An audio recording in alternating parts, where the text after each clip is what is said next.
হচ্ছে না। সো আমার কলেজের স্টুডেন্ট, সে এই হচ্ছে তার হাতের লেখা। তো সে আসলে কি লিখছে এটা একটু দেখানো দরকার। যে প্রশ্ন ছিল যে প্রাকৃতিক ভূগোলের প্রকৃতি ব্যাখ্যা করতে।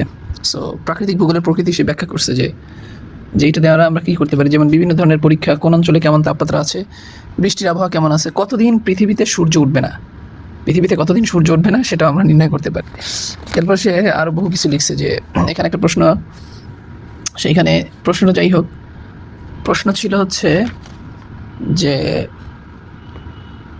এটা কত নম্বর খ, অর্থাৎ উদ্দীপকের 2 এর ঘটনার ফলাফল বিশ্লেষণ করো। 2 লাভা নির্গত হয়, অর্থাৎ আগ্নেয়গিরি থেকে যে লাভা নির্গত হয় সেটার ফলাফল। সো লেখছে সে পৃথিবীতে একসময় মাটি দিয়ে পুরো পরিপূর্ণ ছিল, সময়ের সাথে সাথে মাটি ভেঙে মাটির সাথে সমান হয়ে যাচ্ছে।